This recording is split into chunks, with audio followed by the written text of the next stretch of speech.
Next topic है moving coil galvanometer, काफी important topic है, डबल स्टार लगा लो इसके ऊपर।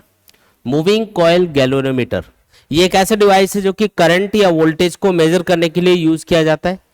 एक तो ये करंट और वोल्टेज को मेजर कर सकता है और दूसरा करंट की डायरेक्शन भी बता सकता है। कैसे? देखो इसका जो स्केल है उस स्केल के अंदर जीरो बीच में होता है, ऐसे जीरो बीच में लिखा होता है और दोनों साइड में रीडिंग्स लिखी होती है 1 2 3 4 1 2 3 4 ऐसे दोनों साइड में क्या होगा, रीडिंग लिखी होगी। ये इसका पॉइंटर है, जो पॉइंटर होगा ना जो मूवमेंट करेगा जिससे आपको रीडिंग देखने में हेल्प मिलेगी। तो ये जो पॉइंटर है ये दोनों साइड में यहाँ पे मूवमेंट कर सकता है। ठीक है, अब अगर किसी सर्किट में आपने इस गैल्वेनोमीटर को कनेक्ट कर दिया और उसमें किसी एक डायरेक्शन में करंट है सर्किट के अंदर, तो पॉइंटर किसी एक डायरेक्शन में डिफ्लेक्ट होगा। अगर उस सर्किट में करंट की डायरेक्शन रिवर्स हो जाती है तो फिर डिफ्लेक्शन की डायरेक्शन पहले से रिवर्स हो जाएगी। अगर पहले इधर लेफ्ट साइड में डिफ्लेक्शन आ रहा था पॉइंटर में, तो अब राइट साइड में डिफ्लेक्शन आएगा। तो डिफ्लेक्शन की डायरेक्शन देख के आपको यह पता चल जाएगा कि करंट की डायरेक्शन पहले वाली है या फिर रिवर्स हो गई। तो ये करंट की डायरेक्शन भी आपको बताएगा डिवाइस, और साथ में करंट का या वोल्टेज का मैग्नीट्यूड भी बताएगा कि कितना करंट या वोल्टेज सर्किट में मिल रहा है आपको। ठीक है, ये जो डिवाइस है इसको करंट या वोल्टेज को मेजर करने के लिए यूज किया जाता है या फिर करंट की डायरेक्शन पता करने के लिए यूज किया जाता है। मेनली इसका ये यूज होता है। ठीक है, सबसे पहले तो ये किस प्रिंसिपल पे काम करता है वो प्रिंसिपल देखो, ये आपको याद रखना है। जब हम किसी भी करंट कैरिंग कॉइल को किसी मैग्नेटिक फील्ड में रखते हैं, मतलब कोई ऐसी कॉइल जिसमें करंट फ्लो हो रहा होगा और उसको आप किसी मैग्नेटिक फील्ड में रखोगे तो उसके ऊपर एक टॉर्क लगेगा, और उस टॉर्क का फॉर्मूला आपको पता ही है, tau equals to NIAB sin theta. ठीक है, तो यही इस कॉइल का, इस मूविंग कॉइल गैल्वेनोमीटर का प्रिंसिपल है। जब भी आप किसी करंट कैरिंग कॉइल को किसी एक्सटर्नल मैग्नेटिक फील्ड में रखते हो तो उसके ऊपर एक टॉर्क लगता है, और इसी प्रिंसिपल पे यानी कि इसी कॉन्सेप्ट के ऊपर ये जो डिवाइस है इसको डिजाइन किया हुआ है। मतलब इसका प्रिंसिपल क्या बताओगे, torque on A current carrying coil in magnetic field, ये इसका प्रिंसिपल है। एक तरह से लिख भी देते हैं इसको, torque on A current carrying coil in magnetic field. ठीक है, ये तो इसका प्रिंसिपल हो गया। अब देखते हैं कि इसमें होती क्या क्या चीजें हैं। तो जैसे कि हमने बोला कि एक करंट कैरिंग कॉइल है, उसको हम मैग्नेटिक फील्ड में रखते हैं तो उसके ऊपर टॉर्क लगता है, उस प्रिंसिपल पे ये काम करेगा। इसका मतलब इसमें एक मैग्नेटिक फील्ड होना चाहिए। तो उस मैग्नेटिक फील्ड को प्रोड्यूस करने के लिए हम यहाँ पे दो मैग्नेट्स यूज करते हैं, और इन मैग्नेट्स को बोला जाता है सर्कुलर मैग्नेट्स। कौन से मैग्नेट बोला जाता है? Circular magnets. ये देखो दो मैग्नेट्स मैं यहां पे दिखा रहा हूं, ये पहली मैग्नेट का नॉर्थ पोल है और ये दूसरी मैग्नेट का साउथ पोल है। दो अलग अलग मैग्नेट्स हैं। ये देखो दोनों ऐसे कर्व्ड हैं, और अगर आप टॉप से इनको देख रहे हो तो ये दोनों मैग्नेट्स कुछ इस टाइप के से आपको दिखेंगी।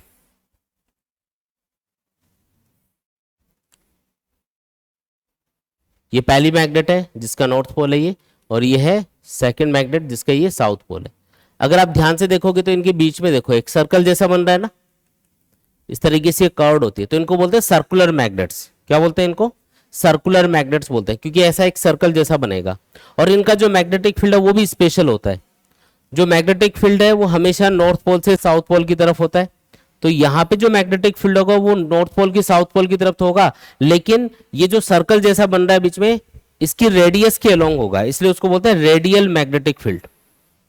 ऐसे मैं उसको ड्रॉ कर रहा हूं यहाँ पे, ये है रेडियल मैग्नेटिक फील्ड। इस डायग्राम में अगर मैं आपको बताऊं तो नॉर्थ पोल से साउथ पोल की तरफ मैग्नेटिक फील्ड होगा, और ये जो सर्कल है इसकी रेडियस के अलोंग इस मैग्नेटिक फील्ड की डायरेक्शन दिखाई जाएगी। इस तरीके का ये मैग्नेटिक फील्ड होता है। क्या बोलेंगे इसको? Radial magnetic field. अब ऐसा मैग्नेटिक फील्ड यूज करने का रीजन क्या है? देखो ये जो मैग्नेटिक फील्ड है, आप बीच में देखो यहाँ पे मैग्नेटिक फील्ड लाइन काफी ज्यादा पास पास है, और जहां पे मैग्नेटिक फील्ड लाइन ज्यादा पास होती है वहां पे वो स्ट्रॉन्ग मैग्नेटिक फील्ड को रिप्रेजेंट करती है।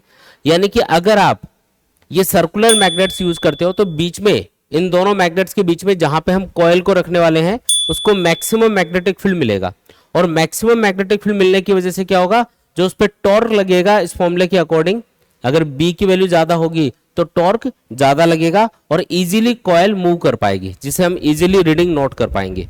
ठीक है, छोटे से छोटा भी करंट होगा ना, उसको हम सेंस कर पाएंगे। इसलिए हम क्या करेंगे, मैग्नेटिक फील्ड को बढ़ाने के लिए ऐसे सर्कुलर मैग्नेट यूज करेंगे जो एक रेडियल मैग्नेटिक फील्ड प्रोड्यूस करेंगे, और ये रेडियल मैग्नेटिक फील्ड बीच में यहाँ पे ज्यादा होगा। एक तो ये रीजन है इसका, ठीक है। और दूसरा रीजन मैं आपको आगे बताता हूं, पहले बाकी का डायग्राम बना देते हैं एक बार। दूसरी चीज इसके अंदर क्या होती है, इसके अंदर हम एक मेटल का सिलेंडर यूज करते हैं और उसको कोर बोलते हैं। वो मोस्टली बना होता है सॉफ्ट आयरन का। ये जो सिलेंड्रिकल मैं कोर यहाँ पे ड्रॉ कर रहा हूं, ये किसकी बनी होती है, ये बनी होती है सॉफ्ट आयरन की। मतलब सॉफ्ट आयरन का एक पीस होगा, सॉफ्ट आयरन का इस तरीके से एक सिलेंड्रिकल पीस होता है, और इसके ऊपर हम कॉइल को लपेटते हैं, तो इसको हम बोलते हैं कोर। और कोर के ऊपर किसको लपेटा जाएगा, कॉइल को। तो एक वायर लिया, उसको इस तरीके से रेक्टेंगुलर शेप में इस कोर के ऊपर लपेट दिया हमने, चारों तरफ इस तरीके से इसको लपेटा हुआ है।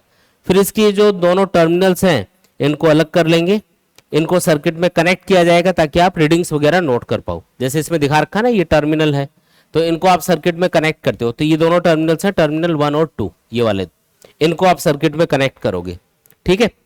इसके अलावा इसमें एक स्प्रिंग लगी होती है, और उस स्प्रिंग से इसको लटकाया हुआ होता है। जैसे यहाँ पे एक स्प्रिंग से इसको लटका देते हैं, और साथ में ये जो सिलेंड्रिकल पीस है इसके ऊपर एक पॉइंटर लगा होता है। पॉइंटर मतलब प्लास्टिक की एक पतली सी स्टिक होती है, उसको हम चिपका देते हैं। और साथ में क्या होगा, एक स्केल होगा इस तरीके से, जिसके ऊपर रीडिंग्स लिखी होती है 0 1 2 3 इस तरीके से। दोनों साइड में इस स्केल के ऊपर रीडिंग्स लिखी हुई है, और जो पॉइंटर है वो इस सिलेंडर के ऊपर चिपका होता है। और जैसे ये कॉइल मूव करेगी तो वो पॉइंटर भी मूवमेंट करेगा, और यहाँ पे जो स्केल है उसके ऊपर रीडिंग्स आएंगी। तो ये हो गया अपना पॉइंटर, ये 0 पे रहेगा वैसे नॉर्मल कंडीशन में। जैसे इसको सर्किट में कनेक्ट करोगे तो इसमें डिफ्लेक्शन आएगा। तो ये अपना पॉइंटर हो गया, ठीक है। ये जो स्केल है ये हॉरिजॉन्टल प्लेन में है। वैसे आपको बता दूं कि भी सिलेंड्रिकल जो कोर है वो इस तरीके से लटकी हुई है, और पॉइंटर उसके ऊपर ऐसे चिपका, और ये जो स्केल है ये हॉरिजॉन्टल प्लेन में है। तो जैसे ये कॉइल मूव करेगी तो ये पॉइंटर भी हॉरिजॉन्टल प्लेन में इधर उधर मूव करेगा, और स्केल के ऊपर कुछ रीडिंग्स को शो करेगा। तो इस तरीके से ये डायग्राम है। डायग्राम समझ में आया क्या, ठीक है। तो इसके अंदर क्या क्या चीजें लगी हुई हैं, दो तो मैग्नेट्स हैं, सर्कुलर मैग्नेट। इनका यूज ये होता है कि बीच में एक स्ट्रॉन्ग मैग्नेटिक फील्ड प्रोड्यूस कर पाए, ठीक है। रेडियल मैग्नेटिक फील्ड ये प्रोड्यूस करती है, और ये रेडियल मैग्नेटिक फील्ड बीच में जहां पे हम कॉइल को रख रहे हैं वहां पे ये सबसे ज्यादा होता है, ठीक है। और अभी आपको बता रहा था कि ये जो रेडियल मैग्नेटिक फील्ड है इसको यूज करने का दूसरा रीजन क्या है। तो दूसरा रीजन ये है कि यहाँ पे जो टॉर्क है उस फॉर्मूले को देखो। टॉर्क का फॉर्मूला है NIAB sin थीटा। मतलब जब इस कॉइल को आप मैग्नेटिक फील्ड में रखोगे, और अगर आपने इस कॉइल को सर्किट में कनेक्ट किया हुआ है, तो इसमें एक करंट फ्लो होगा, और उस करंट की वजह से जो टॉर्क इसके ऊपर लगेगा उसका फॉर्मूला है NIAB sin थीटा। यहाँ पे ये जो टॉर्क है ये मैक्सिमम रखना होता है अपन को, क्यों, ताकि कॉइल इजीली मूव कर पाए। जितना इजीली ये मूव कर पाएगी उतना इजीली हम छोटे से छोटे करंट को भी मेजर कर पाएंगे। इसलिए हमको जो इस पे टॉर्क लगेगा कॉइल के ऊपर उसको मैक्सिमम रखना है। तो टॉर्क को मैक्सिमम करने का एक तरीका तो ये है कि इसको मैक्सिमम मैग्नेटिक फील्ड प्रोवाइड करवाओ, तो वो तो यहाँ पे रेडियल मैग्नेटिक फील्ड से इसको मिलेगा ही। दूसरा आप ये कर सकते हो कि यहाँ पे ये जो साइन थीटा है इसमें थीटा को 90 डिग्री कर दो। थीटा किसके बीच का एंगल है, एरिया वेक्टर और मैग्नेटिक फील्ड के बीच का एंगल है इस फॉर्मूले के अंदर। तो कॉइल का जो एरिया वेक्टर है और जो मैग्नेटिक फील्ड है उनके बीच का एंगल अगर आपने 90 डिग्री सेट कर दिया है यहाँ पे, तो उससे टॉर्क मैक्सिमम लगेगा, है ना। ये थीटा हमेशा 90 डिग्री रहना चाहिए। अब इसके लिए हम रेडियल मैग्नेटिक फील्ड यहाँ पे यूज करते हैं। तो ये थीटा को 90 डिग्री कैसे बनाएगा उसको समझो। अब जैसे मान लो कि मैं इस डायग्राम को टॉप से देख रहा हूँ, ऊपर से देख रहा हूँ, तो ऊपर से देखेंगे तो दोनों मैग्नेट्स आपको दिखाई देंगी, ये रेडियल मैग्नेटिक फील्ड दिखेगा, और बीच में ये जो आपने कोर रखी हुई है इसका ये ऊपर वाला पोर्शन आपको दिख रहा होगा। ये जो सर्कुलर पोर्शन है ना ये आपको दिखेगा। तो ये सर्कुलर पोर्शन आपको दिखाई दे रहा है कोर का, है ना। और इस कोर के ऊपर ये जो सॉफ्ट आयरन की कोर है इसके ऊपर हमने कॉइल को लपेटा हुआ है। तो कॉइल का भी आपको पूरा पोर्शन नहीं दिखेगा, सिर्फ ये ऊपर वाला पोर्शन दिख रहा होगा। इसको मैं ड्रॉ कर देता हूं। तो ऐसा कुछ डायग्राम आपको दिखाई देगा, ये कॉइल दिखेगी। ये तो इसका साइड व्यू है। ये कौन सा व्यू है, टॉप व्यू। जब आप इस डायग्राम को टॉप से देखोगे तो आपको एक सिलेंड्रिकल कोर का ये जो सर्कुलर पोर्शन है ये दिखाई देगा, साथ में इसके ऊपर जो कॉइल लपेटी हुई है उसका ये वाला पोर्शन दिख रहा होगा, टॉप वाला। डायग्राम समझ में आया क्या, ठीक है। अच्छा जी, अब हमको ये पता है कि कोई भी कॉइल हो उसका जो एरिया वेक्टर होता है वो हमेशा उसके प्लेन के परपेंडिकुलर आउटवर्ड डायरेक्शन में होगा। जैसे ये कोई कॉइल है सपोज करो, इसका एरिया वेक्टर किधर होगा, इसके प्लेन के परपेंडिकुलर आउटवर्ड, ऐसा ही होगा। अगर मैं टॉप से देखूंगा तो मुझे ये जो एज दिखाई देगी कॉइल की, रेक्टेंगुलर कॉइल है सपोज करो ऐसे, तो ये वाली जो एज दिखेगी इसके परपेंडिकुलर ये एरिया वेक्टर दिखाई देगा ऊपर से देखने पे। तो वो कौन सा डायग्राम है, टॉप व्यू, मतलब ऊपर से देख रहे हो तो आपको एरिया वेक्टर किधर दिखेगा, ये वाली जो एज आपको दिख रही है ना कॉइल की, जो उसमें दिखा रखी है, उसके परपेंडिकुलर दिखेगा। तो यहां पे जो एरिया वेक्टर है उसकी डायरेक्शन क्या है, इस कॉइल के प्लेन के परपेंडिकुलर आउटवर्ड डायरेक्शन, ये एरिया वेक्टर की डायरेक्शन है। और अगर आप ध्यान से देखोगे तो यहाँ पे जो मैग्नेटिक फील्ड है, जिस प्लेन में ये कॉइल रखी हुई है उस प्लेन में जो मैग्नेटिक फील्ड है, एरिया वेक्टर उसके परपेंडिकुलर है यहाँ पे। तो थीटा कितना हो गया यहाँ पे, थीटा मतलब angle between area vector and magnetic field, ये हो गया 90 डिग्री। कितना हो गया, 90 डिग्री हो गया। ये बात समझ में आई क्या। अगर कॉइल घूम भी जाती है यहाँ पे, और ये मान लो ये वाला जो पोर्शन है ये यहाँ के बजाय ऐसा हॉरिजॉन्टल हो जाता है, कॉइल घूम जाती है, मान लो ऐसे थोड़ी सी घुमा दी इसको, तो ये वाला जो पोर्शन है ये हॉरिजॉन्टल हो गया मान लो, तो इसका जो एरिया वेक्टर वो नीचे की तरफ आ जाएगा एकदम। तो ये वाली जो मैग्नेटिक फील्ड लाइन है तब भी ये एरिया वेक्टर उसके परपेंडिकुलर होगा। और अगर कॉइल और घूम जाती है, ऐसे घूम जाती है कॉइल, ये वाली जो कॉइल है ये इस तरीके से मान लो अरेंज हो गई, तो इसका जो एरिया वेक्टर है वो इधर आ जाएगा, तब ये इस वाले मैग्नेटिक फील्ड के परपेंडिकुलर आ जाएगी। मतलब एनी टाइम ये जो एरिया वेक्टर है ये मैग्नेटिक फील्ड के परपेंडिकुलर ही रहेगा इसमें। अगर आप नॉर्मल जो बार मैग्नेट की वजह से मैग्नेटिक फील्ड प्रोड्यूस होता है, यूनिफॉर्म मैग्नेटिक फील्ड, वो यूज करते हैं तो थीटा हमेशा 90 डिग्री नहीं होता, यहाँ पे थीटा हमेशा 90 डिग्री रहेगा। चाहे कोई भी पोजीशन में इसको घुमा दो, ये हर एक पोजीशन में जब भी सेट होगी तो इसका एरिया वेक्टर और उस जिस जगह पे ये रखी होगी उस प्लेन में जो मैग्नेटिक फील्ड है ये हमेशा एक दूसरे के परपेंडिकुलर आएंगे। तो आपको ये पता चल गया कि थीटा यहाँ पे कितना होगा, 90 डिग्री होगा। चलो ठीक है, तो ये आपको याद रखना है, ये पूछते हैं एग्जाम में कि रेडियल मैग्नेटिक फील्ड यूज करने का हमको क्या बेनिफिट है। तो बेनिफिट यहाँ पे दो हैं, एक तो बीच में जहां पे कॉइल रखी जा रही है वहां पे मैक्सिमम मैग्नेटिक फील्ड मिल पाएगा, और दूसरा यूज क्या है कि थीटा हमेशा 90 डिग्री रहेगा। थीटा मतलब एंगल बिटवीन एरिया वेक्टर और मैग्नेटिक फील्ड, ये हमेशा 90 डिग्री रहेगा। ठीक है, अब इसकी वर्किंग देखते हैं कि ये काम कैसे करेगा डिवाइस। देखो जैसे आप इस डिवाइस को यानी कि मूविंग कॉइल गैल्वेनोमीटर को आप सर्किट में कनेक्ट करोगे तो सर्किट से एक करंट इस कॉइल के अंदर फ्लो होगा, और उस करंट की वजह से इस कॉइल के ऊपर एक टॉर्क लगेगा, क्योंकि जब भी आप किसी कॉइल में करंट फ्लो करते हो और उसको आप किसी मैग्नेटिक फील्ड में रखते हो तो उसके ऊपर एक टॉर्क लगता है। ये उस टॉर्क का फॉर्मूला है। यहाँ पे रेडियल मैग्नेटिक फील्ड यूज करने से थीटा क्या रहेगा, 90 डिग्री। तो जो टॉर्क इस कॉइल के ऊपर लग रहा होगा वो होगा tau equals to N I A B, और साइन 90 क्या बन जाएगा, 1। ठीक है, तो ये टॉर्क इस कॉइल के ऊपर लगेगा जो इसको रोटेट करेगा, और जैसे ही कॉइल रोटेट होगी तो देखो इसको एक स्प्रिंग से लटका रखा है हमने, तो इस स्प्रिंग में क्या आएगा, ट्विस्ट आएगा। जैसे ये कॉइल रोटेट होगी स्प्रिंग में क्या आएगा, ट्विस्ट, और स्प्रिंग वापस से अपनी इनिशियल पोजीशन में आने के लिए अपोजिट डायरेक्शन में टॉर्क प्रोड्यूस करेगी। ये जैसे आप इस कॉइल को आप सर्किट में कनेक्ट करोगे तो इसके अंदर करंट फ्लो होगा, और करंट की वजह से क्या होगा, इस कोर के ऊपर या इस कॉइल के ऊपर एक टॉर्क लगेगा। भी कॉइल कोर के ऊपर लिपटी हुई है यहाँ पे, सॉफ्ट आयरन की जो कोर है उसके ऊपर, तो जैसे ही इसमें करंट फ्लो किया जाएगा इसके ऊपर टॉर्क लगेगा, और टॉर्क इस कॉइल को घुमाएगा, और इसके घूमने से क्या होगा, जो स्प्रिंग है अपोजिट डायरेक्शन में इसको वापस से अपने इनिशियल पोजीशन में लाने के लिए एक टॉर्क प्रोड्यूस करेगी, उसको बोलते हैं स्प्रिंग टॉर्क। वो जो स्प्रिंग टॉर्क है उसका फॉर्मूला होता है टो इक्वल टू के इनटू फाई। ये जो के है इसको बोलते हैं टॉर्जनल कांस्टेंट। यहाँ पे ये जो के लिया जा रहा है वो है टॉर्जनल कांस्टेंट, और फाई का मतलब है एंगल जिससे कॉइल घूम गई है। ये पॉइंटर शुरुआत में कहाँ होगा, 0 पे होगा, लेकिन जैसे आप इसको सर्किट में कनेक्ट कर रहे हो इस कॉइल को, तो कॉइल घूमेगी जिससे पॉइंटर मूव करके आगे चला जाएगा। तो जिस एंगल से ये घुमा होगा वो एंगल है फाई। ठीक है ना, तो ये एंगल फाई है यहाँ पे जिससे कॉइल रोटेट हो रही है, और या स्प्रिंग को जिस एंगल से ट्विस्ट किया जा रहा है, और के क्या है यहाँ पे, टॉर्जनल कांस्टेंट। क्या बोलते हैं इसको, टॉर्जनल कांस्टेंट बोलते हैं। ठीक है, जो टाइट स्प्रिंग होती है उनके लिए टॉर्जनल कांस्टेंट ज्यादा होता है, और जो लूज स्प्रिंग होती है उनके लिए टॉर्जनल कांस्टेंट कम होता है। तो जितनी टाइट स्प्रिंग होगी उसका टॉर्जनल कांस्टेंट उतना ही ज्यादा होगा, और जितनी लूज स्प्रिंग होगी उसका टॉर्जनल कांस्टेंट उतना ही कम रहेगा। ठीक है, तो हुआ ये कि यहाँ पे जैसे आपने इसको सर्किट में कनेक्ट किया इन दोनों टर्मिनल्स को, तो सर्किट में करंट फ्लो हुआ जिससे एक टॉर्क प्रोड्यूस हुआ, टॉर्क ने कॉइल को घुमाया जिससे स्प्रिंग के अंदर एक टॉर्क प्रोड्यूस हुआ जो वापस से उसको इनिशियल पोजीशन में लाने की कोशिश करेगा। मतलब ये वाला जो टॉर्क है जो कॉइल प्रोड्यूस कर रही है इसके अपोजिट डायरेक्शन में ये स्प्रिंग टॉर्क प्रोड्यूस होगा। ठीक है, अब दोनों एक दूसरे के अपोजिट डायरेक्शन में है, जैसे जैसे कॉइल घूमती जाएगी ये एंगल बढ़ता जाएगा, क्योंकि टॉर्क लग रहा है तो ये कॉइल घूमेगी, एंगल बढ़ेगा तो जो स्प्रिंग टॉर्क है वो भी इंक्रीज होगा। एक पॉइंट ऐसा भी आएगा जहां पे दोनों टॉर्क आपस में बैलेंस हो जाएंगे, तो वहां पे पॉइंटर रुक जाएगा और एक रीडिंग शो करेगा, वो रीडिंग हम नोट कर लेंगे। अब जहां पे ये दोनों टॉर्क बराबर होंगे वहां पे पॉइंटर रुकेगा, मतलब दोनों टॉर्क आपस में एक दूसरे को कैंसिल कर देंगे, यानी कि के फाई किसके बराबर आ जाएगा, एन आई ए बी के बराबर आ जाएगा। तो यहां से हम फाई इक्वल टू क्या लिख सकते हैं, N I A into B divided by K. आया समझ में? और यहां से एक चीज नोटिस करो कि जो फाई की वैल्यू है वो आई के डायरेक्टली प्रोपोर्शनल आ रही है।